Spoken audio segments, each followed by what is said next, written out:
Hello everyone and welcome back to our YouTube channel savvyforensics. So friends, आज से हम कुछ नया स्टार्ट करने वाले हैं। बेसिकली जो भी आज हम करने वाले हैं वो आपके net exam point of view से बहुत ही ज़्यादा इंपॉर्टेंट होने वाला है, क्योंकि आज से हम स्टार्ट करने वाले हैं आपका चैप्टर वाइज क्वेश्चन सीरीज़। तो यहाँ पर हर चैप्टर से आपके क्वेश्चंस को हम डिस्कस करेंगे, और ये नहीं है कि आपके एक चैप्टर से बस एक ही बार वीडियो आएगा, वो टाइम टू टाइम आपका जो चैप्टर्स रहेंगे वो अपडेट होते रहेंगे। तो सबसे पहले आज हम स्टार्ट कर रहे हैं साइबर फोरेंसिक के क्वेश्चन से। तो बेसिकली आज जो हमने साइबर फोरेंसिक के क्वेश्चंस लिए हैं वो अभी तक के जितने भी वीडियोस हमने अपलोड करे हैं चैनल पर, तो उसमें टोटल 10 क्वेश्चंस को आज के इस वीडियो में हम डिस्कस करने वाले हैं, क्योंकि हर वीडियो में आपको एक क्वेश्चन मिलता है क्वेश्चन ऑफ द डे के फॉर्मेट में।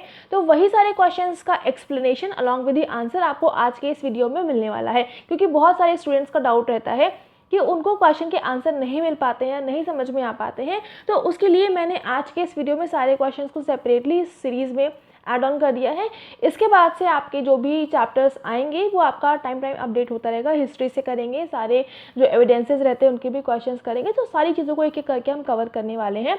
तो चैप्टर्स जो आपकी टेस्ट सीरीज़ आ रही, जो आपका चैप्टर वाइज क्वेश्चन सीरीज़ है, ये आपके एग्जाम पॉइंट ऑफ व्यू से आपको बहुत ज़्यादा हेल्प करने वाला है, क्योंकि बहुत सारे क्वेश्चंस हम करेंगे और इन क्वेश्चंस की हेल्प से आप वो पूरे चैप्टर को भी बहुत अच्छे से समझने लगेंगे। तो अभी स्टार्ट कर लेते हैं। बेसिकली ये इसका फर्स्ट पार्ट है, तो अभी स्टार्ट कर लेते हैं। और उससे पहले आप सभी से एक रिक्वेस्ट कि इस वीडियो को सभी के साथ में शेयर कर दीजिएगा, ताकि सभी को ये चैप्टर वाइज जो टेस्ट सीरीज़ है आपकी, वो सभी को उसकी इन्फॉर्मेशन मिल सके। अभी यहाँ पर सबसे पहला जो हमारे सामने क्वेश्चन है, तो इसमें पूछा गया है how will you differentiate cyber crime with traditional crimes. तो जो आपके साइबर क्राइम होते हैं उसको आप ट्रेडिशनल क्राइम से कैसे डिफरेंशिएट करेंगे। तो जैसे कि आप सभी को पता है कि जो ट्रेडिशनल क्राइम होते हैं, तो उसकी अगर हम बात करें तो उसमें एक लिमिटेशन होती है बाउंड्री की, कि मतलब कि कोई एक पर्सन है जो कि एक स्टेट से बिलोंग करता है। मान लीजिए कोई बंदा है जो कि स्टेट ए से बिलोंग करता है और इसको जो है क्राइम करना है स्टेट बी में, तो इसके लिए ट्रैवलिंग करने का थोड़ा सा इशू हो जाता है। इसको वहाँ जाना पड़ेगा और फिर क्राइम कमिट करना पड़ेगा। तो ये सारी चीज़ें रहती हैं। तो इस वजह से जितने भी आपके ट्रेडिशनल क्राइम्स होते हैं उसमें कोई ना कोई बाउंड्री की लिमिटेशन ज़रूर होती है।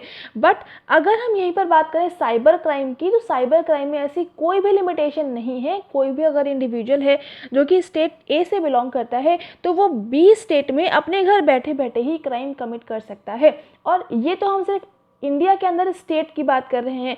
यहीं पर अगर आप पूरे वर्ल्ड में कहीं पर भी कोई अटैक करना चाहते हो, कोई भी तरह का साइबर क्राइम करना चाहते हो, तो वो अपने घर से ही बैठे बैठे बहुत ही इजीली कर सकते हैं। तो यहाँ पर एक चीज़ तो ये समझ में आई कि जो आपका साइबर क्राइम होता है उसमें ज्योग्राफिकल कोई भी बाउंड्री नहीं होती है। जियोग्राफिकल बाउंड्री का मतलब होता है कि जो भी जिस भी जगह पर आप रह रहे हैं उस पर्टिकुलर लोकेशन की कोई भी वहाँ पर आपकी बाउंड्री नहीं होती है। पूरे वर्ल्ड में आप कहीं पर से भी किसी भी दूसरी जगह पर बहुत ही ईजिली अटैक कॉज कर सकते हैं, क्राइम कर सकते हैं। लेकिन जो आपका ट्रेडिशनल क्राइम होता है वहाँ पर आपका कह सकते हैं कि जो ज्योग्राफिकल बाउंड्री होती है वो आपकी रह जाती है। उसकी वजह से एक लिमिटेशन बन जाती है, जिसकी वजह से ट्रेडिशनल क्राइम आप एक जगह से बैठे बैठे पूरे वर्ल्ड में कहीं भी नहीं कर सकते हैं। तो एक तो डिफरेंस ये हो गया यहाँ पर। उसके अलावा जो आपका साइबर क्राइम होता है उसकी कोई भी फिजिकल प्रेजेंस नहीं होती है। वो सारी की सारी जो भी क्राइम हो रहा है वो वर्चुअली हो रहा है, जिसको आप सिर्फ सिस्टम में ही देख सकते हैं, और वो भी हर चीज़ को आप देख भी नहीं पाते हो। कई चीज़ें आपको उस पर काम करने पर समझ में आती हैं कि वो किस तरह से वर्क कर रहा है या उसमें क्या डैमेज कॉज हुए हैं। तो ये सारा जो आपका साइबर क्राइम होता है ये वर्चुअल स्पेस में होता है। बट अगर हम ट्रेडिशनल क्राइम्स की बात करें तो वो सारे ही जितने भी ट्रेडिशनल क्राइम्स होते हैं उनकी कोई ना कोई फिजिकल अवेलेबिलिटी ज़रूर होती है, फिजिकल प्रेजेंस ज़रूर होती है। तो आपका ये एक डिफरेंस और हो गया साइबर क्राइम और ट्रेडिशनल क्राइम में। तो इतना उम्मीद करती हूँ आपको समझ में आया होगा। अभी यहाँ पर अगर हम ऑप्शंस को पढ़ें और समझें तो यहाँ पर आपका ऑप्शन नंबर ए है जो कि बता रहा है cyber crime do not have physical और जियोग्राफिकल बाउंड्रीज, जबकि ये आपका बिल्कुल सही स्टेटमेंट है। और अगला लिखा हुआ है whereas traditional crimes have physical और जियोग्राफिकल बाउंड्रीज। तो ये स्टेटमेंट बिल्कुल आपका सही है। लेकिन यहाँ पर आपको सिर्फ ऑप्शन नंबर ए पढ़कर ही आंसर मार्क नहीं करना है, क्योंकि यहाँ पर आपका जो ऑप्शन नंबर डी है वो आपका ऑल आर करेक्ट का भी ऑप्शन है। तो इसी वजह से आपको बाकी के जो दो ऑप्शंस हैं उनको भी रीड करना पड़ेगा। तो ऑप्शन नंबर बी में बोला गया है physical presence will be an indication of traditional crimes. जो ट्रेडिशनल क्राइम्स होते हैं उसमें फिजिकल प्रेजेंस जो होता है वो उसका इंडिकेशन होता है, तो ये बात भी आपकी बिल्कुल सही हो गई है। और सी में बोला गया है virtual presence will be the indication of cyber crime, तो ये भी आपका बात बिल्कुल सही है, क्योंकि साइबर क्राइम में कोई भी क्राइम हो रहा है तो उसका जो इंडिकेशन है वो है आपका वर्चुअल प्रेजेंस। तो इसका मतलब है कि इस क्वेश्चन का करेक्ट आंसर हो जाएगा option number D, that is all are correct. तो ये हो गया आपका फर्स्ट क्वेश्चन। अभी आगे मूव करते हैं और अब है आपका क्वेश्चन नंबर 2, और यहाँ पर आपसे बोला गया है which among the following is not the type of cyber forensic.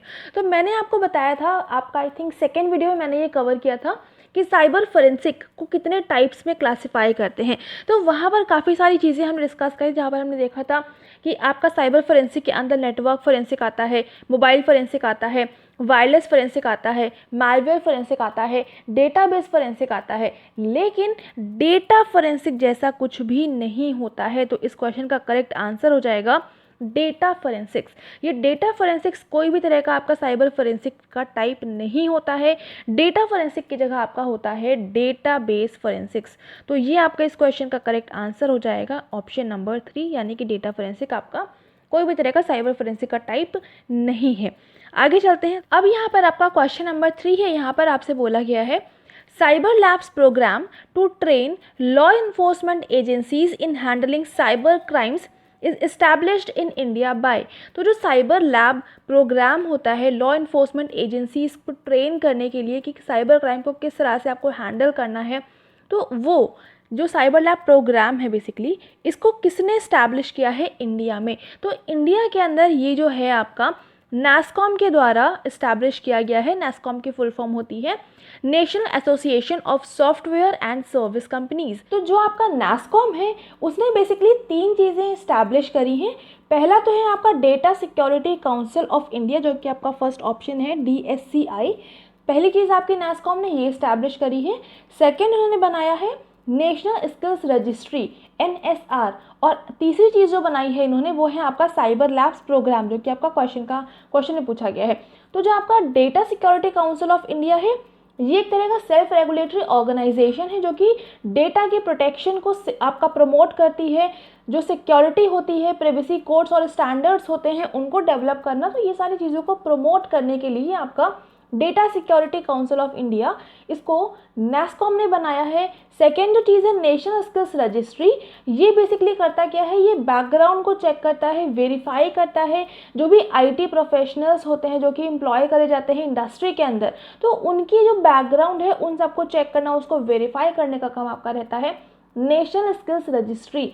और जो थर्ड आपका नास्कॉम ने इस्टेब्लिश किया है वो है साइबर लैब्स प्रोग्राम, और ये बेसिकली आपके क्वेश्चन में ही लिखा हुआ है कि इसका काम होता है जो भी लॉ इन्फोर्समेंट एजेंसी होती है उसको गाइड करना, उनको ट्रेन करना कि जो भी साइबर क्राइम है वहाँ पर जब आप विजिट करेंगे तो इन तरह के क्राइम्स को कैसे आपको डील करना है, कैसे इनको हैंडल करना है। तो ये सारा काम आपका नास्कॉम ने किया है। नास्कॉम ने 3 चीज़ें बनाई हैं, आपको पता होना चाहिए। DSCI data security council of India, NSR national skills registry and cyber labs program. तो ये आपके इस पर्टिकुलर क्वेश्चन का जो आंसर है वो हो जाएगा ऑप्शन नंबर 2। और यहाँ पर आपको सारी फुल फॉर्म भी पता होना चाहिए। नीति आयोग की फुल फॉर्म बहुत इंपॉर्टेंट है, nation information and transforming India. अगला जो है DSCI, तो DSCI की फुल फॉर्म होती है data security council of India, और नास्कॉम की full form national association of software and service companies.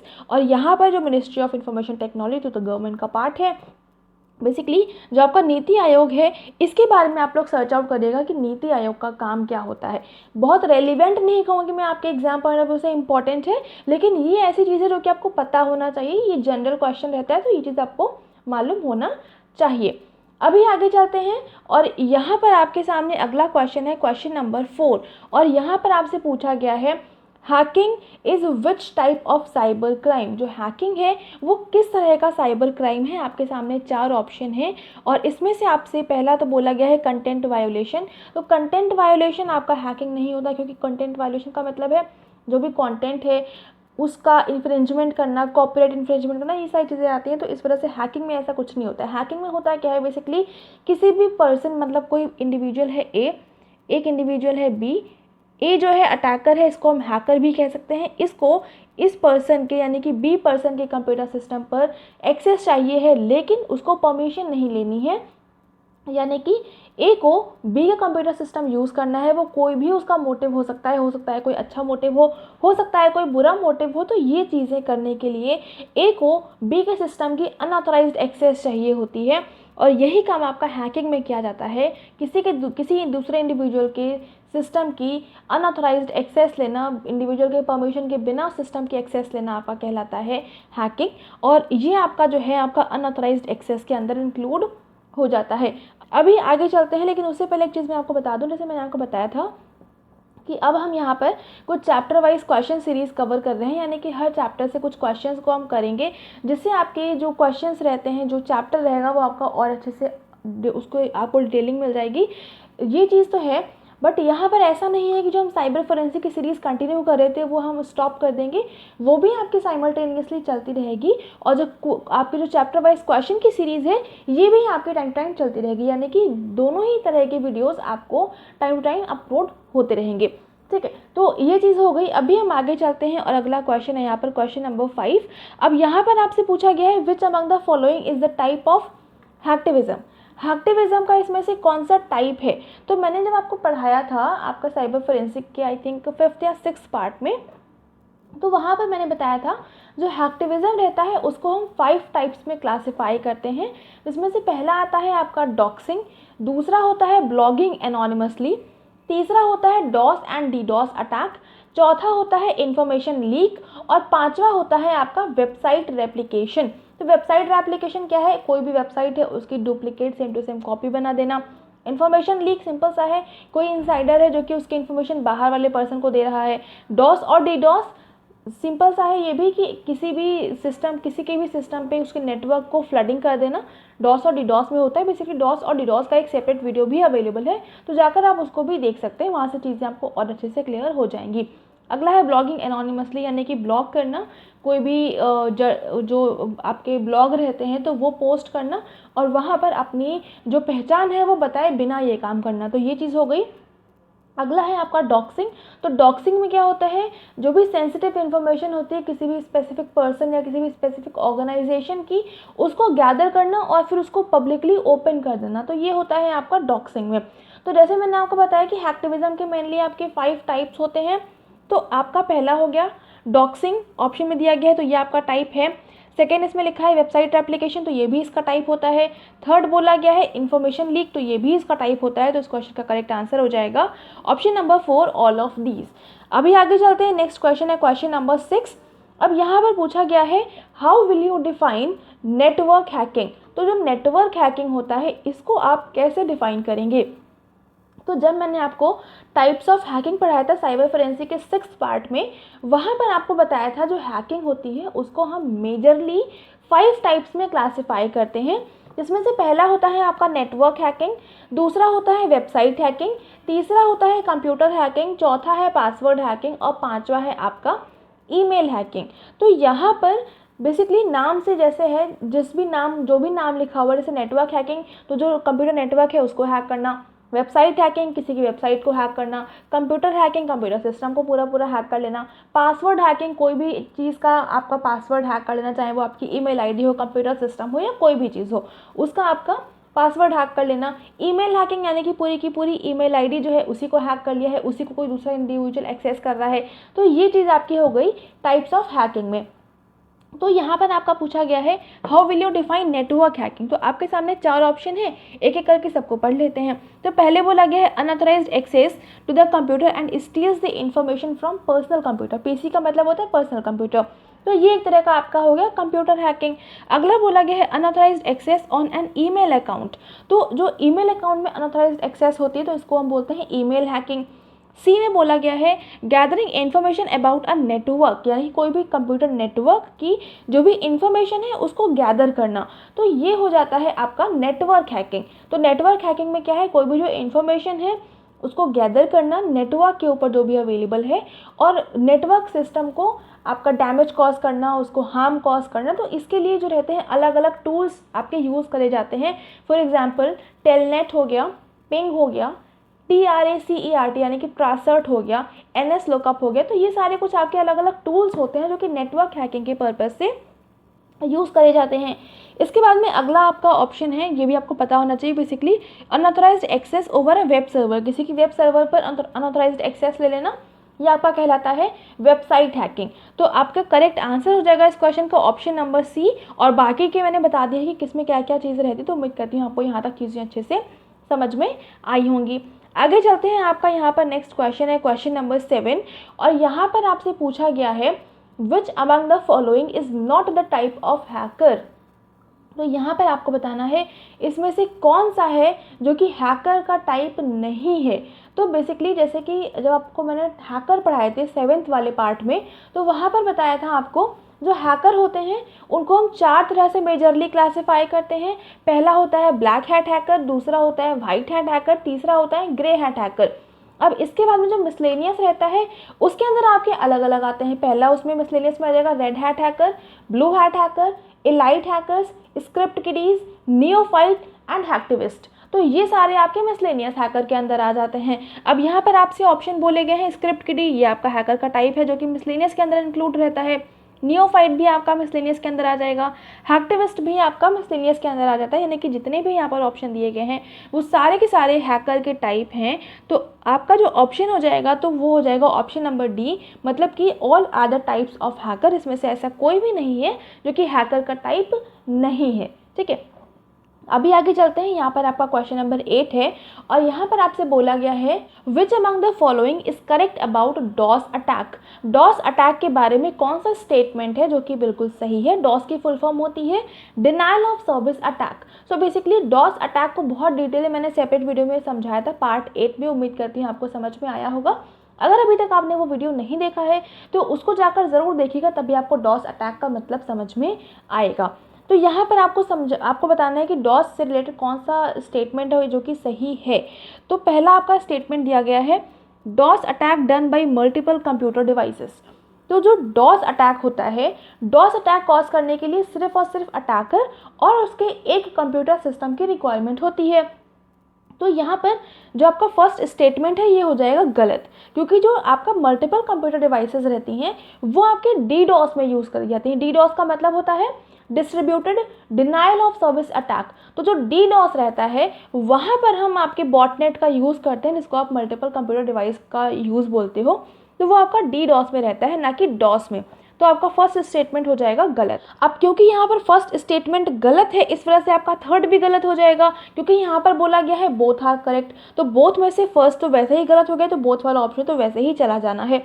Second बोला गया है it is done by using internet connected devices. तो ये आपका बिल्कुल सही हो जाएगा, क्योंकि डॉस अटैक या कोई भी तरह का साइबर क्राइम कॉज करने के लिए आपको कंप्यूटर का जो भी है उसका इंटरनेट कनेक्टिविटी होना ज़रूरी है। अगर कोई भी तरह का आपको साइबर क्राइम करना है तो उसके लिए कंप्यूटर की कनेक्टिविटी जो है नेटवर्क से होना ज़रूरी है, इंटरनेट से होना ज़रूरी है। और डॉस अटैक तब तक नहीं आप कॉज कर सकते हैं जब तक कि कोई भी डिवाइस जो है उसमें इंटरनेट कनेक्शन अवेलेबल नहीं है। सो जो डॉस अटैक है it is done by using internet connected devices. तो करेक्ट आंसर हो जाएगा इस क्वेश्चन का ऑप्शन नंबर 2। अभी आगे चलते हैं। नेक्स्ट आपका यहाँ पर क्वेश्चन है मैच द कॉलम वाला क्वेश्चन है। बहुत अच्छा क्वेश्चन है, उम्मीद करती हूँ आप लोगों ने ये सॉल्व कर लिया होगा। यहाँ पर आपसे बोला गया है कॉलम 1 को कॉलम 2 से मैच करना है। तो अब यहाँ पर आपको बताना है ज़ॉम्बी, पैकेट्स और बॉटनेट, इनके बारे में आपको बताना है कि क्या सही है। तो अब पहले तो कॉलम 2 से पढ़ना हम स्टार्ट करते हैं। तो कॉलम 2 में पहले बोला गया है group of IoT devices. IoT का मतलब होता है इंटरनेट ऑफ थिंग्स। तो जो भी डिवाइसेस जो कि इंटरनेट जिसमें अवेलेबल होती है उनसे वो डिवाइसेस जो कि इन्फेक्टेड है मालवेयर से, उनको रिमोटली कंट्रोल करना बाय एन अटैकर। तो ये क्या होता है, तो यहाँ पर काफ़ी सारे कंप्यूटर डिवाइसेस को हम यूज़ कर रहे हैं जो कि मालवेयर इन्फेक्टेड हैं, और उन सारे डिवाइसेस को कोई एक पर्सन है जो कि अटैकर है वो उन सारे डिवाइसेस को रिमोटली एक्सेस कर रहा है। तो यहाँ पर इस क्वेश्चन का जो बेसिकली फर्स्ट ऑप्शन है तो इसका मतलब होता है बॉटनेट। तो बॉटनेट में क्या होता है, काफ़ी सारी डिवाइसेस रहती हैं जो कि आपकी मालवेयर इन्फेक्टेड होती हैं और उनको एक अटैकर होता है जो कि रिमोटली कंट्रोल करता है।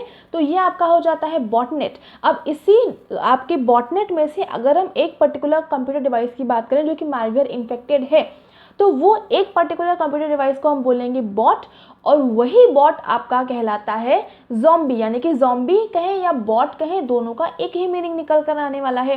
ठीक है, तो यहाँ पर जो आपका सी जो है, सी यानी कि बॉटनेट का जो करेक्ट मैच है वो 1 के साथ हो जाएगा, तो एक तो C1 का पेयर बन गया। तो अब ऑप्शन में मैच करिए, तो यहाँ पर आपका C2 है तो ये कट जाएगा, ऑप्शन नंबर ए चला जाएगा, और ऑप्शन नंबर डी में C3 है तो ये भी आपका चला जाएगा। बचे आपके पास 2 ऑप्शन, अब आपको इन्हीं को मैच करना है। अब यहाँ पर मैंने बताया जो आप एक डिवाइसेस रहती हैं बॉटनेट में, जो कि कई सारी डिवाइसेस रहती हैं, उसमें से अगर हम सिर्फ एक डिवाइस की बात करें जो कि मैलवेयर इन्फेक्टेड है, उसको हम बॉट कहते हैं और बॉट को ही हम ज़ॉम्बी कहते हैं। तो ज़ॉम्बी की क्या डेफिनेशन हुई, ऐसी डिवाइसेस जो कि बॉटनेट का पार्ट होती हैं वो आपकी ज़ॉम्बी कहलाएगी। अब यहाँ पर अगला ऑप्शन नंबर 2 पढ़ते हैं, कॉलम 2 का। अब मालवेयर इन्फेक्टेड कंप्यूटर सिस्टम जिसका यूज़ हम डॉस या डीडॉस अटैक कॉज करने के लिए करते हैं, तो ये बिल्कुल सही हो जाएगा, ज़ॉम्बी का आपका मैच हो जाएगा इससे। अब ये कैसे है, जो भी आपकी, जैसे मैंने बताया था अभी कि जो डीडॉस रहता है आपका, जब मैंने पढ़ाया था डीडॉस वाला पार्ट, तो वहाँ पे मैंने बताया था कि जो डीडॉस रहता है वहाँ पर एक अटैकर होता है जो कि कई सारी डिवाइसेस पे मैलवेयर इंस्टॉल करवाता है बाय एनी मीन्स, कैसे कैसे मैंने आपको वहाँ पर समझाया था। तो उसके बाद में क्या रहता है, वो जितनी भी डिवाइसेस रहती हैं वो मैलवेयर इन्फेक्टेड हो जाती है और उन सभी का कंट्रोल अटैकर के पास होता है, वो भी रिमोटली वो उनको एक्सेस कर सकता है। तो अब वहाँ पर ये जो कई सारी डिवाइसेस थी वो बन गई आपकी बॉटनेट, और उसमें से एक पर्टिकुलर डिवाइस हो गई आपकी बॉट या ज़ॉम्बी। अब यहाँ पर उन्हीं डिवाइसेस का यूज़ करते हुए जो अटैकर होता है, वो जिसको भी उसको डीडॉस अटैक या डॉस अटैक कॉज करना होता है, उसके सिस्टम पर बहुत सारी रिक्वेस्ट भेजता है, लेजिटिमेट इलेजिटिमेट बहुत तरह की, जिसकी वजह से ओवर फ्लडिंग हो जाती है। तो यहाँ पर आपका जो ज़ॉम्बी या फिर जो बॉट है उसका यूज़ आपका डॉस और डीडॉस अटैक कॉज करने के लिए हो रहा है। तो ज़ॉम्बी एक तरह का आपका मैलवेयर इन्फेक्टेड कंप्यूटर सिस्टम है जिसका यूज़ हम डॉस और डीडॉस अटैक कॉज करने के लिए करते हैं। तो आपका ए का मैच हो जाएगा 2 से, सी का मैच हो जाएगा 1 से। तो यहाँ पर आप सी वाले ऑप्शन में देखिए ए का मैच 3 से है, तो ये भी गलत हो जाएगा, तो करेक्ट आंसर हो जाएगा आपका ऑप्शन नंबर बी। अब यहाँ पर पैकेट क्या होते हैं इसको भी समझ लीजिए कि जो भी इंफॉर्मेशन, जो भी डेटा हम इंटरनेट के ऊपर भेजते हैं वो छोटे छोटे पैकेट्स के फॉर्मेट में सेंड होता है। तो जो डेटा होता है जो कि सेंड होता है कंप्यूटर नेटवर्क के ऊपर, वो बहुत छोटे छोटे पैकेट्स के फॉर्मेट में सेंड होता है, तो ये आपका हो जाता है पैकेट्स। ठीक है, तो बी का आपका 3 के साथ हो जाएगा, तो इस क्वेश्चन का करेक्ट आंसर हो जाएगा ऑप्शन नंबर बी। ठीक है, तो अभी आगे चलते हैं। उम्मीद करती हूँ यहाँ तक आपको चीज़ें बहुत अच्छे से समझ में आ गई होंगी। अब यहाँ पर आपके सामने लास्ट क्वेश्चन है, what or who is bot herder. Bot herder क्या होता है ये आपको बताना है। तो जो बॉट हर्डर होता है एक तरह का पर्सन होता है जो कि बॉटनेट को कंट्रोल करता है। जो बॉटनेट को कंट्रोल करेगा उसको हम बोलेंगे बॉट हर्डर। आपके सामने 4 ऑप्शन है, तो आपका जो लास्ट वाला ऑप्शन है वो बोला गया है a type of computer worm. तो ये कोई तरह का कंप्यूटर वर्म नहीं होता है, ये कोई तरह का साइबर अटैक भी नहीं होता है। ये आपका जो भी पर्सन होता है जो कि बॉटनेट को कंट्रोल करता है उसको हम बोलते हैं बॉट हर्डर। तो इस क्वेश्चन करेक्ट आंसर हो जाएगा option number 2, a person who controls a botnet. ठीक है, बाकी जो फर्स्ट ऑप्शन है उसमें बोला गया है जो डिज़ाइन करता है मैलवेयर को, तो ये भी ऐसा नहीं होता है। जो बॉट हर्डर है वो एक तरह का पर्सन है जो कि बॉटनेट को कंट्रोल करता है। तो उम्मीद करती हूँ यहाँ पर आपके टोटल 10 क्वेश्चन थे जो कि आपको समझ में आ गए होंगे, बट फिर भी कोई डाउट रह जाता है तो आप कमेंट सेक्शन में लिख सकते हैं, उसका रिप्लाई आपको डेफिनेटली मिल जाएगा। उसके अलावा हमारे फेसबुक और इंस्टाग्राम को ज़रूर से ज्वाइन करिएगा, वहाँ पर आपको बहुत सारे क्वेश्चंस, बहुत सारी चीज़ें अवेलेबल हैं, और जो हमारी वेबसाइट है वहाँ पर बहुत सारे क्वेश्चंस अवेलेबल हैं, तो वहाँ से जाकर आप क्वेश्चंस की प्रैक्टिस कर सकते हैं। और जो टेलीग्राम है वहाँ पर आपको सारी पीडीएफ्स अवेलेबल हो जाती हैं, तो वहाँ से जाकर आप सारे के सारे जो क्वेश्चंस रहते हैं, जो पीडीएफ्स रहती हैं, वहाँ से जाकर आप उसको एक्सेस कर सकते हैं। उसके अलावा वीडियो पसंद आ रहा है तो वीडियो को लाइक ज़रूर से कर देंगे, अपने फ्रेंड्स के साथ में शेयर कर दीजिएगा ताकि उन तक भी क्वालिटी कंटेंट पहुंच सके। चैनल पर नए हैं तो चैनल को सब्सक्राइब ज़रूर से कर लेंगे, बेल आइकन प्रेस कर लेंगे for daily updates. And thank you so much for joining me here.